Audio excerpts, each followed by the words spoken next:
God bless you. Hallelujah. Hallelujah. Ndashima Imana kubw'aka kanya iduhaye. I thank God for this moment He has blessed us with, tubashe kuganira ijambo ry'Imana. so that we can share the word of God.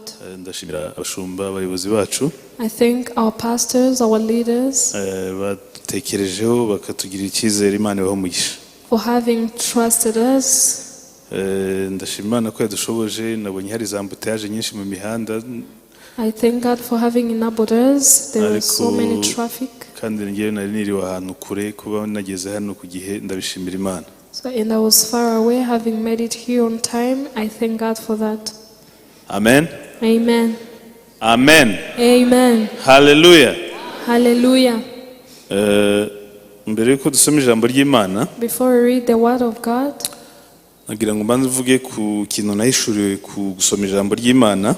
I want to share with you something I got as a revelation while reading the murabizi word. ko Bibiliya imaze imyaka ibihumbi birenga yanditswe. The Bible is more than 2,000 years after it was Ndavuga authored. ibitabo bitandukanye ko byagiye byandikwa, The different books, how they were authored. hagati y'abanditsi barenga 40 cyangwa se 40 ariko babayeho mu bihe bitandukanye. Between the authors who lived in different ages, in different times, ariko bose bakaza guhuza ubutumwa bukaba bumwe. but they combined one gospel and became one.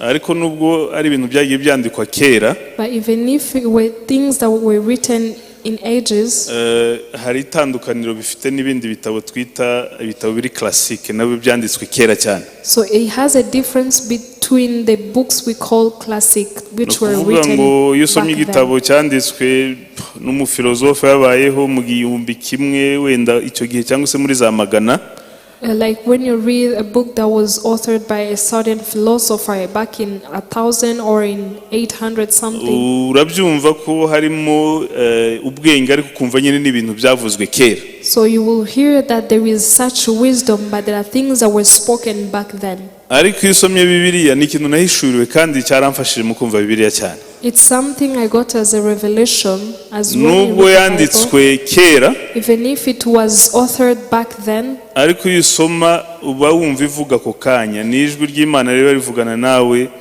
you uwo feel like mwanya. God, Ntabwo ari the ibintu voice of byavuzwe God. biba bivuga ako kanya. You feel the voice of God speaking to you in the present.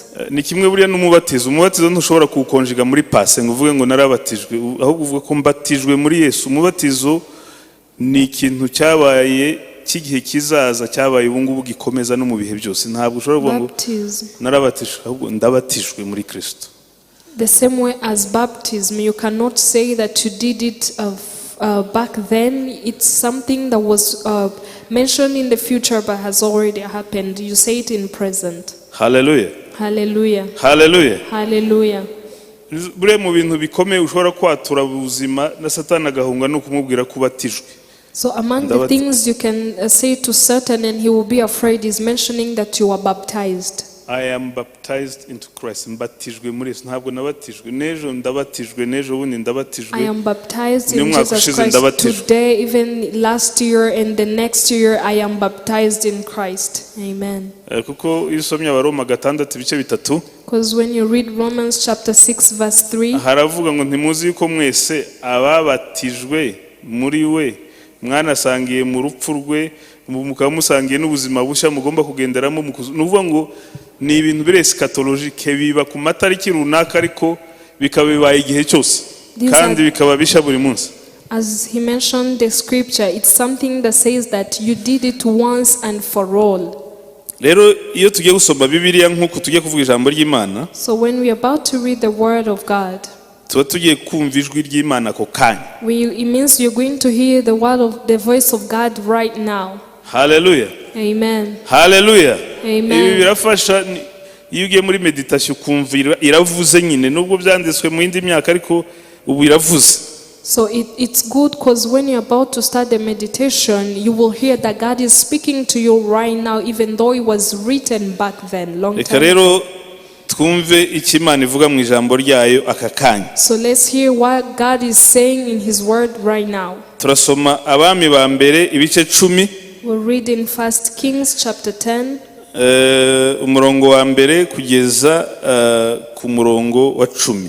From verse 1 to 10. Abami wa mbere bice 10 umurongo wa mbere kugeza ku wa 10. 1 Kings chapter 10 verse 1 to 10. Umuriro ugiye kwaka nonaha mu ijambo ry'Imana. So the fire is going to burn in the word of God right now. Hallelujah. Hallelujah. Hallelujah. Hallelujah. Hallelujah. Hallelujah. Hallelujah. Hallelujah. Hallelujah. Hallelujah. Ari amabara ari hariya kuyasoma kereka umuntu uvuye koza amaso ariko ubundi uko bigaragara haracyarimo ibara ntabwo bahindura ibara kugira ngo n'abadafite Bibiliya basome. Abami ba mbere bice 10 umurongo wa mbere. 1 Kings chapter 10 verse 1. Iravuga ngo umugabekazi w'Isheba yumvise kwamamara kwa Salomo kubw'izina ry'Uwiteka azanywe no kubaza ibinaniranye amugerageza. Now when the queen of Sheba heard of the fame of Solomon concerning the name of the Lord, she came to test him with hard questions. Nuko agera i Yerusalemu ashagawe n'abantu benshi cyane bafite ingamiya zihetse imibavu n'izahabu nyinshi cyane n'amabuye y'igiciro cyinshi. She came to Jerusalem with a very great retinue with camels that bore spices, very much gold and precious stones. Ageze kuri Salomo amurondorera ibyari mu mutima we byose. And when she came to Solomon, she spoke with him about all that was in her heart. I would suggest that I would first read, then we go on with interpretation because of our time. Okay. Gatatu, Salomo amusobanurira ibyo yamusobanuzaga byose. Nta kintu na kimwe cyasobye Salomo atamusobanuriye. Nuko umugabekazi w'Isheba abonye ubwenge bwa Salomo bwose n'inzu yubatse n'ibyo kurya byo ku meza ye n'imyicarire y'abagaragu be no guhereza kw'abahereza na uniforme bambaye ariyo myambarire yabo n'abahereza be ba vino n'urwuririro yazamukiragaho ajya mu nzu y'Uwiteka arumirwa bimukura umutima. 6. Abwira umwami ati inkuru numvise mu gihugu cyanjye z'ibyo wakoze n'iz'ubwenge bwawe zari iz'ukuri, ariko iyo nkomeza kwicara kuri izo gusa nari kuba mfite ubwenge, nari kuba numvise inkuru z'igice, sinabyemera kugeza ubwo niziye nkabyibonera n'ayanjye maso. Kandi maze kubibona, maze kubyirebera, atari inkuru gusa niyumviye, sanze ibyo batambwiye birenze ibyo bambwiye. Ubwenge bwawe n'ubutunzi bwawe bisumba uko nabyumvise. Hahirwa abantu bawe. Iyo niyo conclusion yafashe amaze kubona, amaze kwitegereza ubwenge bw'Imana muri Salomo. Aravuga ngo hahirwa abantu bawe, abagaragu bawe barahirwa bakwibera imbere iminsi yose bakumva ubwenge bwawe. Uwiteka Imana yawe ihimbazwe. Haleluya. Yakwishimiye ikakwicaza ku ntebe y'ubwami bwa Isirayeli, kuko Uwiteka yakunze abisirayeli iteka ryose. Nicyo cyatumye akwimika ngo uce imanza zitabera. Murongo wa 10.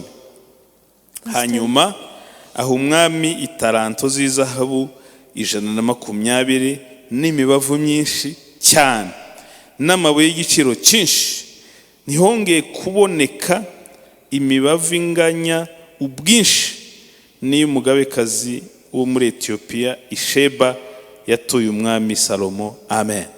Amen. Hallelujah. Hallelujah. Turi kuganira kuri teme yo kwakira ubwenge bw'Imana. We are talking about the topic that says receiving the wisdom of God.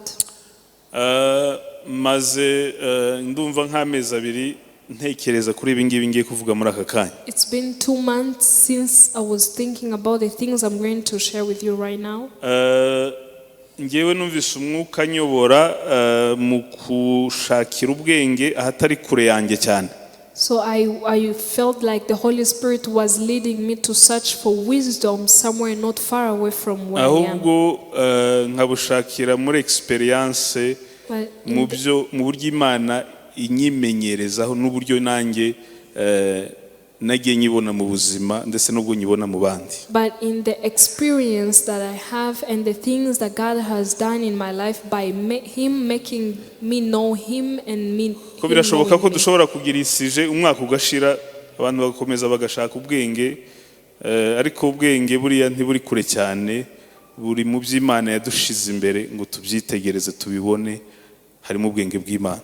It's true that we can spend a year seeking for wisdom in different topics, but the wisdom of God is not far away. It's among the things he has placed in our presence. Mu rurimi rw'icyongereza nabyita icyo bita exposure, kugira amahirwe kubona ibintu bikaguca imbere.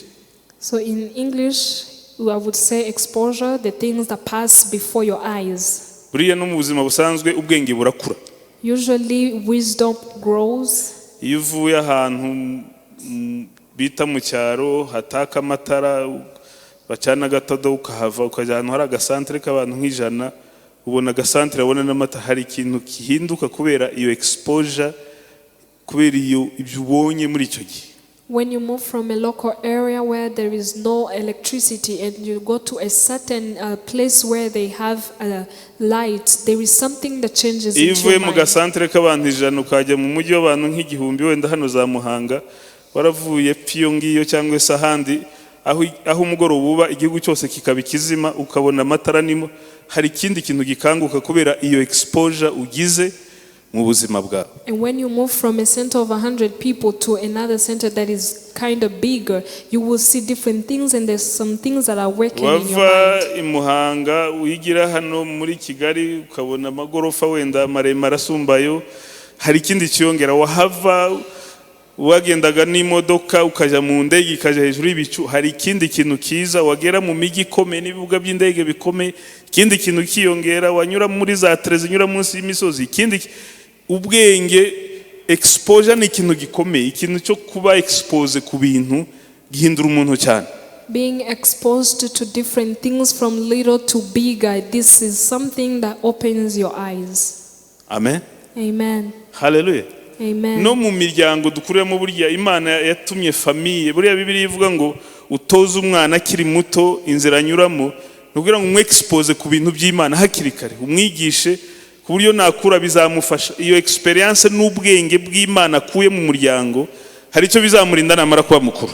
Even in the family, when the Bible says train your child as he's still young, it's because you want to expose the things of God to this child, so that when they are mature, they will have at least the knowledge of God and his experience. Hari ubwenge bw'Imana twakuye mu buryo twarezwe n'ababyeyi, tutabukuye mu bindi bintu byinshi, tutabukuye mu minsi yo kwiriza gusa uko twarezwe, ukagenda wagera kuri yo ukabona ikintu ukavuga ati oya, nkurikije ibyo nabonye, nkurikije uko narezwe, nkurikije iyo exposure nagize mu muryango, ibintu bishoboka. There are some things we experienced in our families regarding of how our parents raised us, and when we go outside there, not because we fasted or had a personal life with God, but then we will know this is wrong accordingly to how we were raised by our families. Ikintu ndi kuvuga kirakomeye cyane, ikintu cya exposure, ikintu cyo kubona ibintu ukagera ikambere ukibonera. Niba mama bakubwira ngo utaragira ibwami ngo abeshwa byinshi, ni ukuvuga ngo hari ibintu umenya bikaguhindura, bigahindura uko ubona isi n'uko ubona abantu n'uko wibona, kubera ko waba expose kuri byo byakunyuze mu maso. Exposure is something big because some things will pass before your sight and you are exposed to them. Now they will change your mindset accordingly. Ndumva umuriro utangiye kwaka hano ku gatuti. Hallelujah! Hallelujah!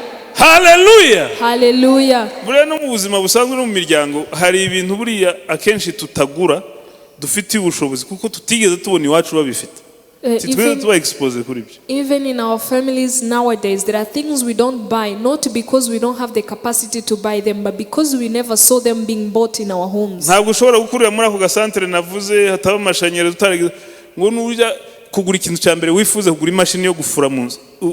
Imashini nyikene nta kintu, ntabwo waba expose, ntuzi kugira n'akamaro kugeza igihe wamaze kurambirwa warariye warahaze ugatangira kuyitekereza. Ariko hari undi kuri liste ya mbere mu bintu azagura imashini yo gufura, yaba expose, yabonye ko imashini zifura atari amaboko gusa.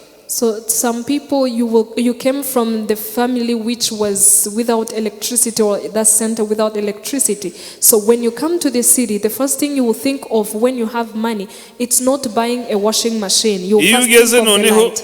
kuyo koza amasahani ibyo n'ibindi ibyo This one of washing, dishwasher is something else. buri mwana wavukiye mu rugo rurimo imodoka. A child who was born in the family that has a car, kuyitekereza ngo azayigure ni ibintu no kwitwara bizihuta.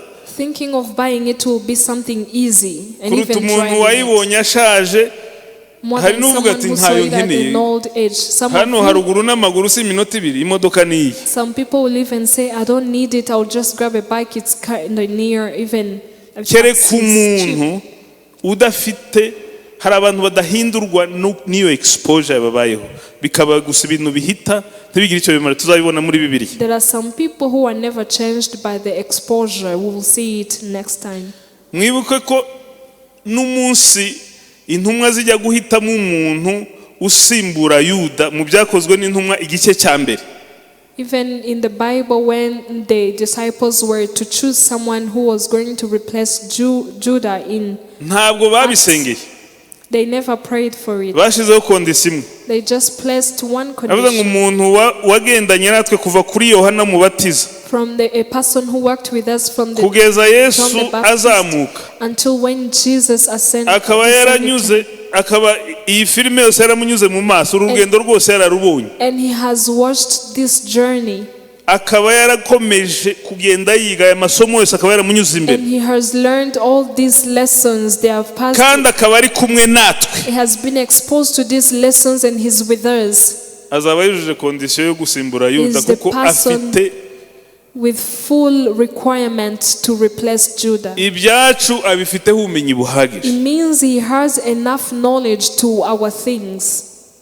Haleluya. Hallelujah. Kamabwire ko ubwenge bw'Imana, The wisdom of God, ubumana bwayo his godliness, bimuritse imbere yacu buri munsi. they are exposed before us every single day. Nta kintu Imana ituma tunyuramo cyo gupfa ubusa. There is nothing that God makes us experience for nothing. Haleluya. Hallelujah. Ejo bundi hari umugabo twaganiriye w'inshuti yanjye, ndazagaruka kuri texte. There is a friend of mine we had a conversation with previously. Ambwira ko yigeze gupfusha umwana ari muto cyane. He once lost his child at a young age. Noneho asa n'umuntu ugize trauma. He was kind of traumatized, Ariko yari umukristu, yari yarabaye mu rusengero. but he had ever lived in church. Imana yari yaramwimurikiye binyuze mu nyigisho n'abashumba n'ababyeyi bamureze. God had exposed himself before him through the pastors and the leaders of the church. Aravuga ati reka nje mu baragura numvi ibibazo aho biri kuva. So he said, let me go to the witch doctors and hear where the problem is from. Agezeyo umuntu uragura aramubwira ibintu byose uko byagenze, ariko aramuha konse amubwira ati kugira ngo ubone umuti ndagusiga amavuta umubiri wose. But then this doctor mentioned everything where the problem came from, but he said one thing: I have to smear you with lotion on your whole Mugabo body. aramubwira ati aho kugira ngo unsige umubiri wose unsiga amavuta. Nubwo nateye intambwe nkaza hano, ariko sinyobewe ko ayo mavuta ari ikibazo mfite. Ndamubwira niki cyakubwiye ngo wanga amavuta kandi wavuye aho ugiye kuraguza. So he refused to be smeared with the oil because he said, at least even if I came here, but at least I know that I'm not supposed to be smeared with the oil. So I asked him, why did you refuse? Aterigana nararizwe n'abashumba, hari ibintu udashobora gupfa gutinyuka. I was raised by pastors, so there is something I can never try. Niki cyatumye adatinyuka ibyo? Why didn't he yarabyaje umusaruro iby'Imana yakoze, ubwenge bw'Imana yarabyaje umusaruro aho yakuriye n'ibyo yarabyaje umusaruro ibyo yize muri experience y'ubuzima n'abamureze. So he had benefited from the things he had learned. Hallelujah. Hallelujah. Hallelujah. Hallelujah. Hallelujah. Hallelujah. Hallelujah. Hallelujah. Hallelujah. Amen. Ko mukiri volume hasi ngewe ndi hejuru. Hallelujah. Hallelujah. hari n'abayivuga bareba hariya murebe hano. Hallelujah, Hallelujah, hallelujah. hallelujah.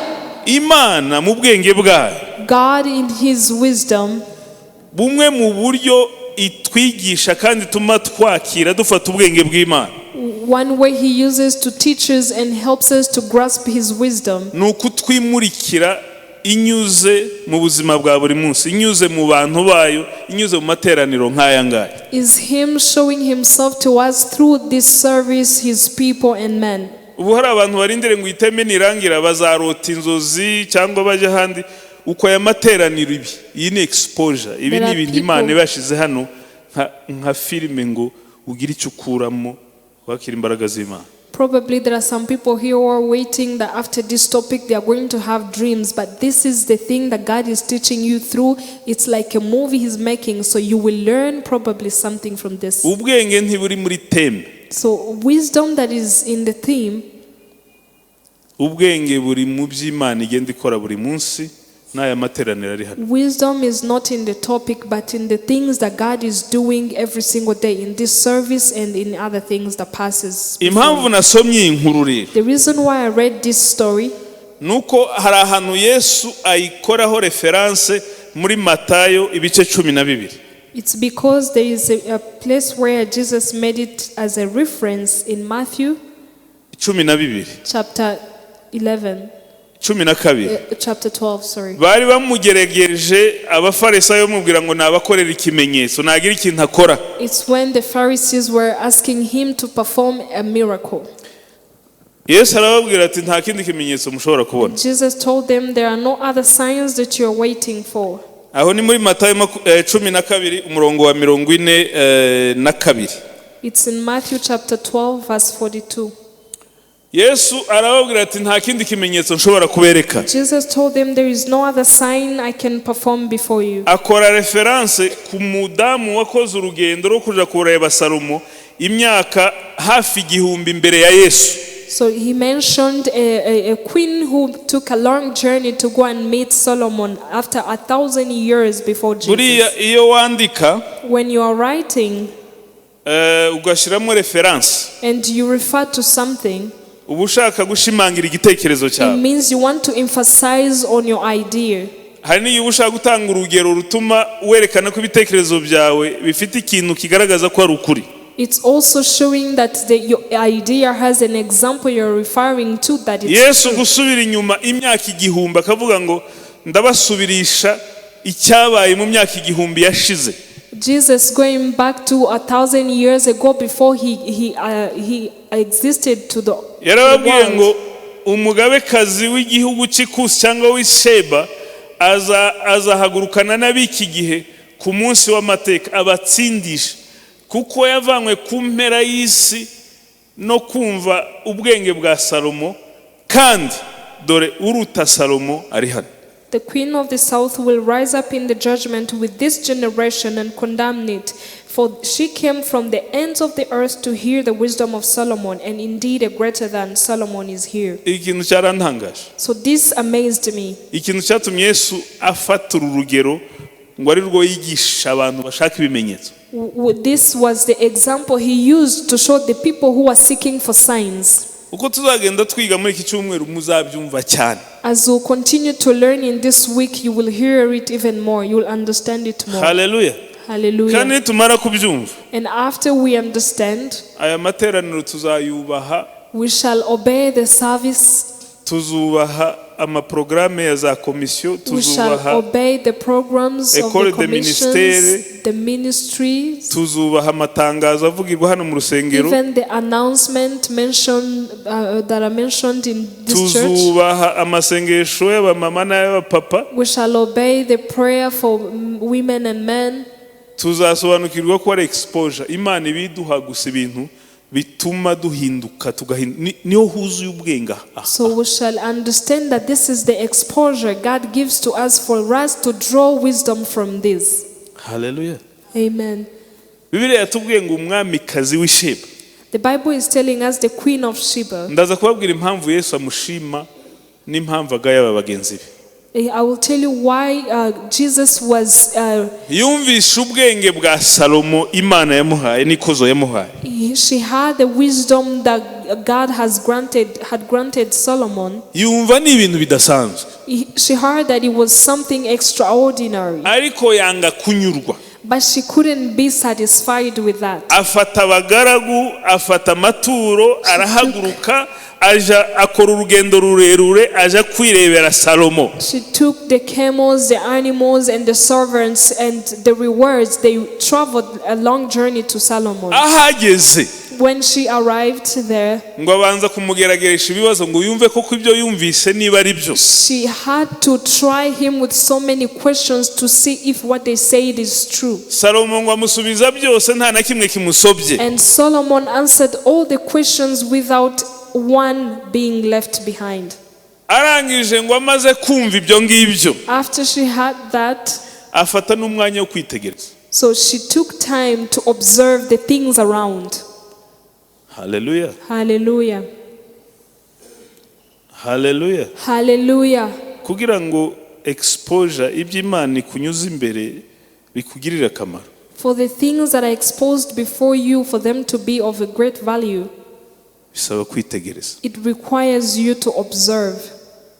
Ngo afata umwanya aritegereza. She took time to observe them. Ngo areba protocole gusa uko ikora. Looked at the protocol. Areba uniforme bambaye. Their uniform they were wearing. Areba ibiryo barya. The food they were eating. Areba kuntu nta kajagari karimo. And the order that was there. Mwumva ikintu cya exposure ko ari ikintu gikomeye cyane. Ngo areba nta kajagari. There was no disorder. Mwibuke ko ari umwami wari uri ureba undi mwami, ntabwo ari umuturage warebaga umwami. Remember, this was a queen looking at the king, not a normal person. Gutangara ko umuturage yagize ubwami, icyo ni ikintu, hari ibintu wumva ko ariko ni umwami uri kureba mugenzi we. This was the queen looking at her fellow, not ibintu Yesu ntiyabikozeho reference gusa by'imfabusa, hari ikintu ashaka kutwigisha. Jesus made a reference upon this because he wanted to teach us something. Ngo areba escalier ziva ku ntebe zijyaho yicara. So he looked at the stairs from where they were coming to where he sits. Aramwitegereza gusa. Just observed him. Ngo arangije aramubwira ati. And then he said, mbere yo kumubwira ngo yarumiwe, niko birivuga, arumirwa. She was first amused. Hallelujah. Amen. Arumirwa. She was amazed. Yibaza ukuntu ibi bishoboka gute. She thought of how this is possible. Ngo arangije aramubwira ngo. And then she said to him, bari barakumbwiye. They had told me about you. Kandi ibyo bambwiye nasanze ari byo. And the things they told me are true. Ariko but nasanze ibyo batambwiye. I found that the things they didn't tell me, kubera kuza hano no kukwitegereza, but because of how I came here and observing you, bari barasize byinshi kuruta ibyo bangejejeho. They left a lot than the things they told me. Hallelujah. Hallelujah. Ndahishuriwe mu yandi magambo. So in other words, I've received the revelation. Kubera ko nafashe urugendo rwo kukuza imbere. Because I've taken my time to come before you. Kubera ko nabonye ubwenge bw'Imana muri wowe. Because I've seen the wisdom of God through you. Mu yandi magambo nivuga ati yo ntaza nari kuba nta kintu nari kuba naratahanye, nari kuba ndi vide. If I had never came, I would have missed a lot. Hallelujah. Hallelujah. Hallelujah. Hallelujah. Hari ijambo Yesu yabwiye abigishwa be. There is a word Jesus spoke to his disciples. Yarabwiye ngo ibi muri kubona uyu munsi. He said the things you are seeing today. Ukumubona nkiza abarwayi. The way you see that I'm healing the sick. Ukumubona nzura abapfuye. The way I raise the dead. Kumubona nigisha mukumva ibintu The mutegeze way I teach and you hear things you've never heard before. Ibi bitangaza mujya mubona buri munsi. The miracles you see each and every day. Aravuga ngo basogukuruza abanyu barabyifuje, bifuje exposure bagiye batabibona. Your forefathers seek for this, but they couldn't see them. Baranabisengeye barabirira. They even prayed for them, but they couldn't. They cried for them, they couldn't see them. Barabitegereje, bategereje umunsi wanje, baruhe bagenda batambura. They waited for my day, but they couldn't see me, some of them. Aravuga ngo murahirwa. They said you are blessed. Kuko ibibonetse mu maso yawe. That these things are being seen in your sight. Amen. Hallelujah. Hallelujah. Hallelujah. Hallelujah. Aravuga ngo ibi muri kubona iyi cinema, iyi filime mubona iri baca imbere, iyi experience, this clip that is passing before you and the experience, aya mahirwe bamwe muri mwe muri gupfusha ubusa, this chance that some of you are wasting. Abrahamu yarayaririye kandi ari intore y'Imana. Abraham cried for it and he was an army of God. Ariko mwe murahirwa, But for you, you are blessed ko ndi iwanyu, that I'm here in your presence. ko inkuru zanjye mutazumvira kure, That you don't hear my stories from afar, but they are closer to you. Amen. Uyu mugabekazi amaze kwitegereza Salomo, After this queen observed Solomon, aramubwira ngo icyambere, she said the first thing, hahirwa abantu bawe blessed are your people bakubona buri munsi. who see you every single day. Ariko hafitemo akabazo gato. There is a small issue here. Ikibazo nyine nuko ntajya Question. ndashobora kujya gushaka abo bantu ngo mbabaze niba koko nabo babona ibyo uyu mwami yabonye, niba nabo ariko babibona. Mpafite ikibazo. The question I have today is that I can never go back to ask those people if Ariko what the queen saw is what they kubera ko ijwi see. ryabo ntarifite, reka nkomezanye n'uwavuze. But because I don't have their voice, let me continue with the one who spoke Aravuga out. ngo hahirwa abantu bawe She said, blessed are your people babona ubu bwenge, who bakabubyukiraho, bakabwirirwaho, bakaburara. people who experience this wisdom, they see it day and night. Hahirwa n'ubwoko bwawe wabereye umwami. And your people whom you have reigned. Hahirwa n'Imana yawe, Imana yawe himbazwe, ishirwe hejuru, And yo yaguhisemo ikakugira ibi mbonye nibajije impamvu atahise asaba passport ngo agumaho, kuko uko biri kose yari yabonye ikintu kidasanzwe, yabonye ubwenge bw'Imana. And she said, blessed be the Lord your God who delighted in you, setting you on the throne of Israel. Hallelujah. Hallelujah. Aravuga ngo Uwiteka yakunze Abisirayeli. The Lord has loved Israel forever. Yavuyeyo yahindutse kubera She yabonye returned ubwenge back bw'Imana. transformed because she had seen the wisdom of God. Amahirwe make gusa. Only little chances she had. Yagize exposure, yahuye na experience. It was the experience, something she was exposed to. Yesu rero yitegereje abantu b'igihe cye. So when Jesus saw the people of his season, asanga nta kintu babona mu byo akora, basanga ntibari kumubona. he saw that they do not see him, or asanga inyigisho yigisha n'ingendo akora nta kintu babonamo. Iyo exposure ivamo icyo bita cultural knowledge, ivamo ubwenge bw'umuco, ariko ntiyavamo ubwenge bw'Imana. so the way Jesus was exposed to them, for them they took it for granted and it became cultural experience.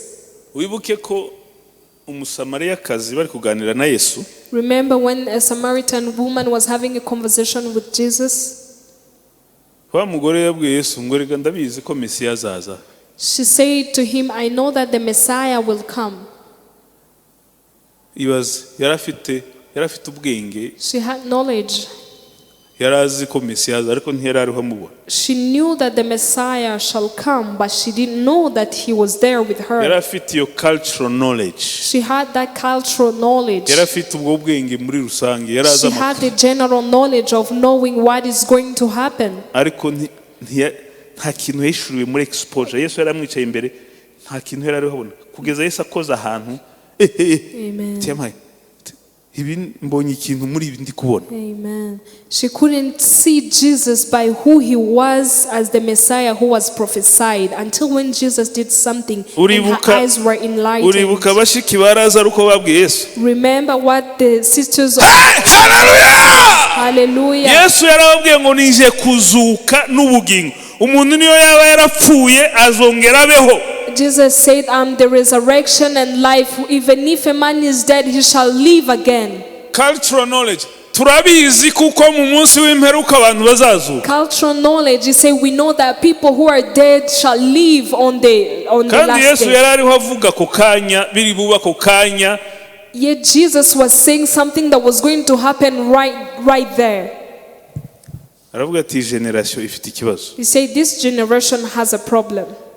Ni gute umugabekazi yavuye muri Ethiopia akambuka possible that the queen of south of Egypt came and passed of Ethiopia passed ihamba gusa yo kugenda no kugaruka agaruka yabonye Imana just a journey of going and returning back she experienced God ariko ibi nkora n'iby'Imana ikora buri munsi nibi biraha ntimubibonemo Imana. But the things that I'm performing, the things I'm doing here, the things that are exposed to you, you do not see God through them. Imana idufashe. May God help us. Hallelujah. Hallelujah. Hallelujah. Hallelujah. Hallelujah. Hallelujah. Hallelujah. Hallelujah. Uzi cya gisambo cyo kumusaraba? Do you remember the thief on the cross? Iki cyo cyarantangaje nzakigarukaho. This one amazed me. I shall come back on him later. Nakoze kuri byose kugira ngo tuzabashe kugendana. I was trying to touch on everything, to tack on everything so that we can. Uzi ko cyamurebye. He looked at him. Ariko uzi kugirira exposure ku muntu wakomeretse ukamubonamo Imana. Imagine having exposure to someone who's wounded and you see God through this person. Usigaje akuka kanyuma. You're on your last breath. Amen. Senior pastor yatubwije kuri Pasika ko Yesu nta mwenda yari yambaye. Senior pastor said that Jesus was naked. Hari indirimbo ya Hoziyana ivuga ngo umusaraba w'isoni ivuga ngo yari ameze nk'iciki ngo itageze ikisiga inyuma. He was like someone left with nothing. Nta fiancé, nta madame, no nta bana, fiancé, no wife, no children. He was alone without anything on him except the word he had said. And then the thief saw a flashlight passing by. Remember that this thief is from the same city. It was from around here in the town.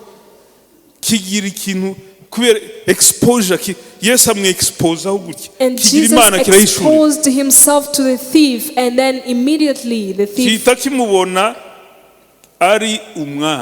And then the thief saw Jesus as a king. And he saw that it was happening immediately. ndahishuriwe wa mugabekazi w'isheba hari ikintu mbonye like the queen of south said I have seen agomba kuba yaravuze ati umuntu wambambye n'ubwo yankubise yangiriye neza hari ikintu higeze mbona mu buzima mbonye ngeze aha ndahishuriwe iyi exposure ngiriye akamaro uyu mugoroba nyamuneka ntusige Yesu aramubwira ngo ntabwo ari kera mu kanya gato gusa. Hallelujah. Amen.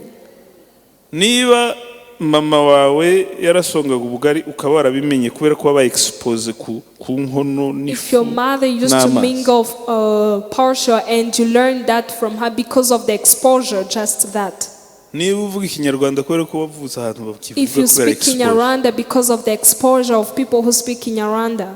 Uyu munsi navuganye n'umuzungu kuri telefone ariko kuri video ari muri Tanzania tuvuga Iswahili cya kindi Swahili sanifu. There is a white woman I had a conversation with on a video call. She spoke Swahili because she's exposed to Tanzanians.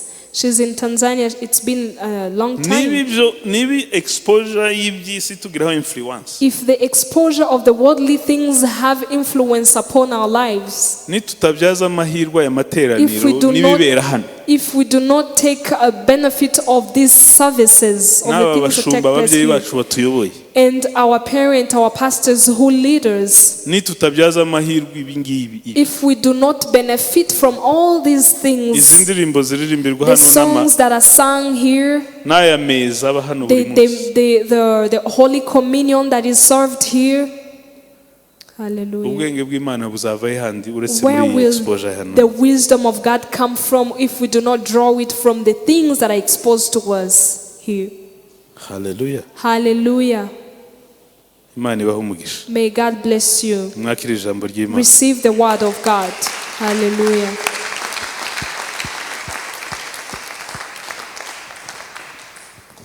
sinzi impamvu umuntu ajya anezerwa cyane iminota ari kwishise ahantu ugera ukumva ariko tuzakomeza reka nakire umushumba aze adusoreze kandi adusengere Imana ibahe umugisha. Hallelujah. God bless you.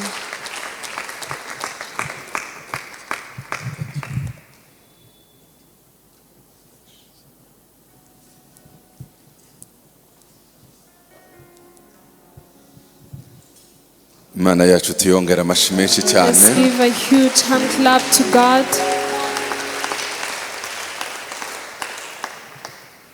Amen. Amen. Amen. Amen. Amen. Amen.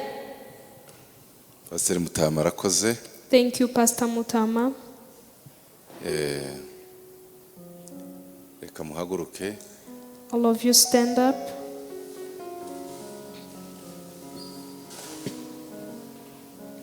Hallelujah. Hallelujah. Mbarize mugenzi wawe. Ask your neighbor for me. Mbese hari ubwenge wungutse kuri mugoroba? Is there some wisdom you have gained tonight? Ongera mumbarize ngo se hari ubwenge wungutse? Is there some wisdom you have gained tonight? Uriya rero hari ikibazo ngenza ngira. There is a question I usually have, a problem I ni usually have. exposure nyine tuba twahuye nayo.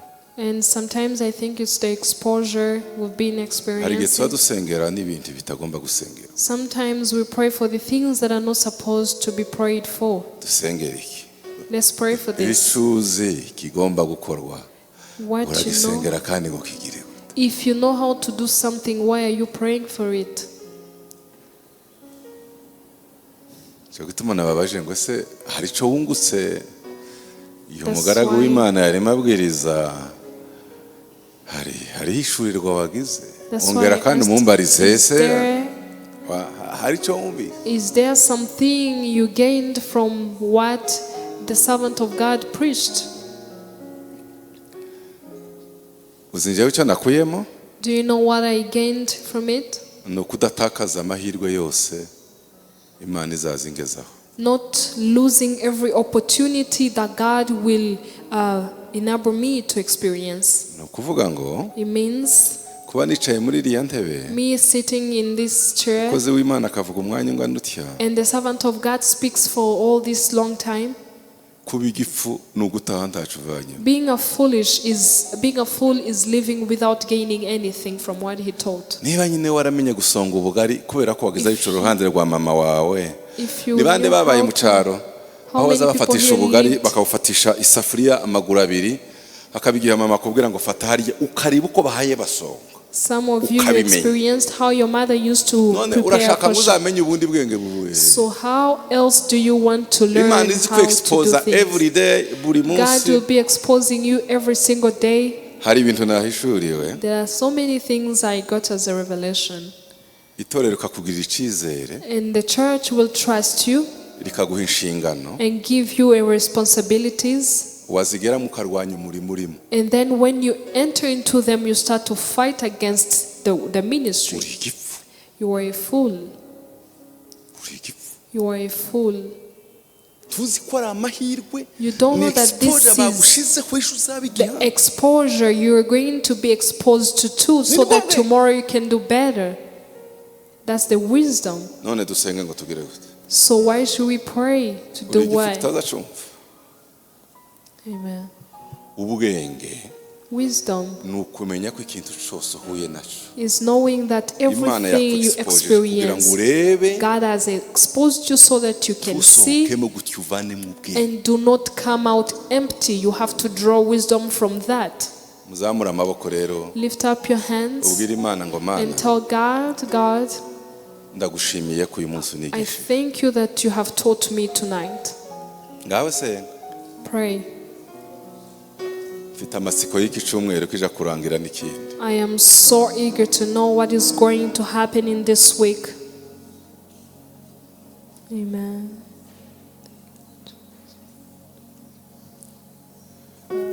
Komeza musenge. urebe Continue ibintu to pray. wamenye kubera ko wicaranye na nyogokuru. Look at the things you learned because you sat beside your grandmother.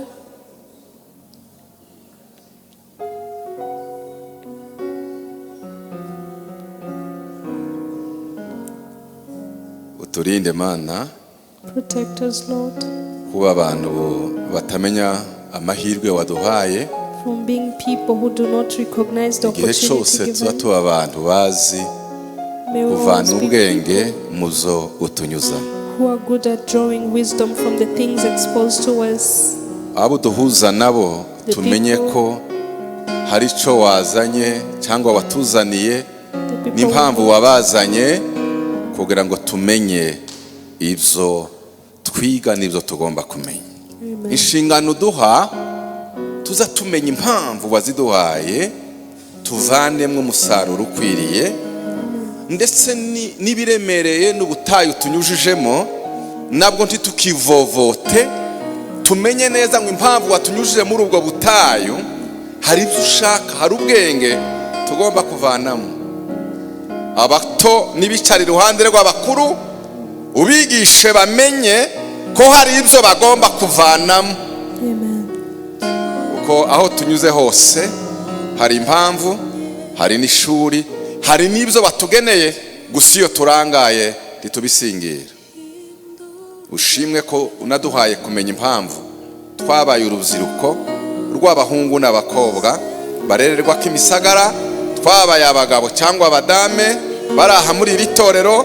Buri wese amenye impamvu ari muri komisiyo n'iyi, buri wese amenye impamvu wamwizeye. Twoye gutaha gutyo, ariko duhereza ubwenge bwo kwitegereza no kumenya kuriya mwamikazi w'ishere. Ikindi natangaye kubona igisambo cyari ku musaraba, kikabonamo umuntu akamubonamo ibitagaragara, umuntu wambaye ubusa tagira ikindi kintu asize. Uha amaso yacu kubona, turinde kuba impumyi kandi zireba, turinde kuba abantu batumva kandi dufite amatwi tunagaragaza ko twumva. Duhindura abanyabwenge bazi kugenzura. Umugaragu wawe umugirire neza, wamushoboje uyu mugoroba mu minota mike. Iyi minsi azaba ari imbere y'ubwoko bwawe, uzakomeza umucishe mu byinshi. Icyubahiro n'ishimwe biza mu izina rya Yesu. Amen. Amen. Amen. Amen. Muvuge mwese cyane amen. Amen. Mwongere cyane haleluya. Amen. Amen. Mwakoze.